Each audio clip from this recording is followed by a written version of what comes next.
네, 미국에서 코로나19에 걸려 입원한 환자가 또 최대치를 기록하면서 9만 3천 명을 넘었습니다. 추수감사절 연휴 기간 미국인 수백만 명이 여행했던 만큼 1, 2주 후 급증이 본격화할 것이 우려되고 있는데요. 네, 워싱턴 연결하겠습니다. 강태욱 특파원. 네, 워싱턴입니다. 네, 병원의 감당 능력이 문제가 될 텐데요. 입원 환자 수가 최대치인 상황이라고요. 네, 코로나19 현황 집계 사이트 코로나19 추적 프로젝트가 현지 시각 11월 30일 기준으로 입원 환자가 9만 3,238명이라고 집계했습니다. 미국의 입원 환자는 11월 19일 8만 명을 넘었고 일주일 뒤인 26일에는 9만 명으로 늘었습니다. 현재 전체 입원 환자 가운데 중환자실로 실려간 환자는 1만 8천여 명, 호흡기를 부착한 환자는 6천여 명입니다. 신규 확진자 수도 기록을 이어가고 있는데요. 27일 연속으로 10만 명 이상을 기록했습니다. 존스 홉킨스 대학은 11월 29일 기준 하루 신규 환자가 13만 8,903명, 일일 사망자는 826명으로 집계하고 있습니다. 네, 우려했던 추수감사절 연휴가 끝나긴 했지만 아직 폭발적으로 증가한 상황이 보고된 건 아니죠? 네, 그렇습니다.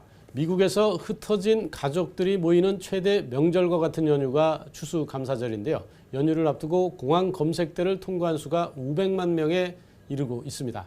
이어 이들이 부모 친지들을 만나고 다시 집으로 돌아가기 시작한 것이 지난 27일부터인데요. 미국 교통안전청은 27일부터 29일까지 296만 명이 항공기를 이용했다고 파악하고 있습니다. 특히 일요일인 29일에는 120만 명이 공항을 이용해 코로나19 대유행이 본격화한 지난 3월 이후 최다를 기록한 것으로 집계했습니다. 감염이 이뤄지는 경우 증상이 발현되는 시기를 고려하면 한두 주가량 걸리는데요. 이 때문에 전문가들은 다음 주부터 급증하는 사태를 우려하고 있습니다. 그럼 백신 상황은 어떻습니까? 미국 정부가 성탄절 전에 2개의 백신 접종이 이루어질 수 있다고 밝혔는데요. 네, 앨릭스 에이자 미국 보건복지부 장관이 CBS 인터뷰에서 밝힌 내용입니다. 2개의 백신이 올해 성탄절 전에 미국인에게 투여될 수 있다고 말했습니다. 2개의 백신은 미국 제약업체 화이자와 독일의 바이오엔테크가 공동 개발한 백신과 미국 제약회사 모더나의 백신을 의미하는 것인데요.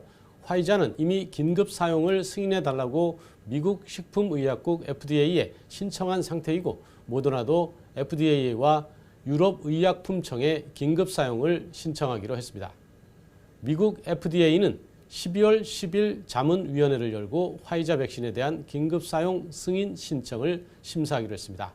마이크 펜스 부통령과 에이자 장관은 어떤 그룹의 사람들에게 백신을 우선 접종할 것인지를 주지사들과 논의하고 있습니다.